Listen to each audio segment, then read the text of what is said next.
artinya sebuah nama. Tetapi orang Islam justru Kangjeng Nabi ge wasammihi idza wada'tihi Muhammadan sallallahu alaihi wasallam. Wasammihi ngaranan ku anjeun wahai Aminah idza wada'tihi di mana anjeun ngalahirkeun ka ieu orok ngaranan Muhammadan nu bantak dengaran Muhammad satuh madu Uqbah bakal di alam engke ngaran-ngaran Muhammad ya wakasan-wakasana segala rupana terpuji samihi dza wada'tihi Muhammadan li'annahu satuh banu Uqbah mantap ngaranan anu bagus sakumaha cek Kangjeng Nabi.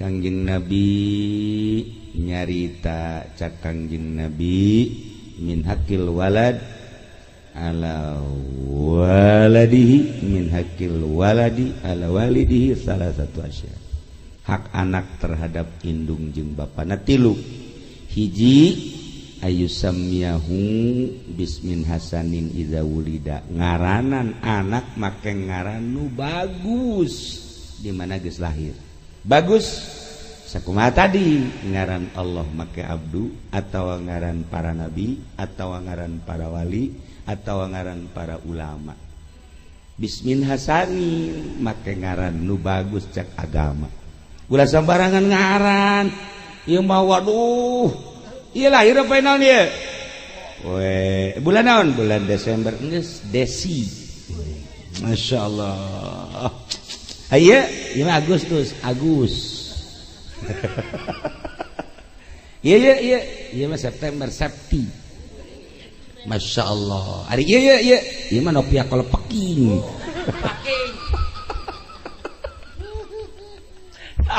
Iya ngaran teh para rugu urang mah. Ya Allah, ya Rabbi ku resep-resepna ieu mah ka artis Oma Irama. Ya dipake ngaran anak. Saya Raja Dangdut Roma ambo prak sorana jore mending mun bagus jore tah kudu ngarangki ayusamyahu bismin hasanin idza wulida hiji tah ngaranan anak make ngaran nu bagus di mana geus lahir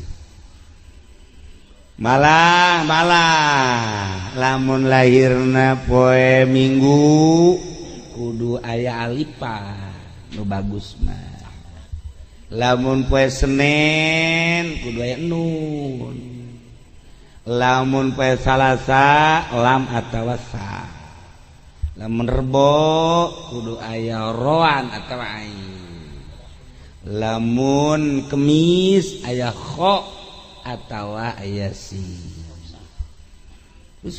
segala homsa emang boga kaboga homsa meureun inget banyak nak homsa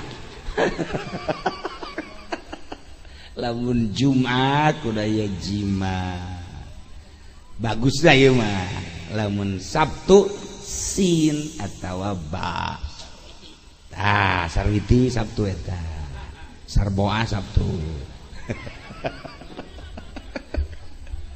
lah ieu eta mah lamun endek make aturan-aturan perhikmatan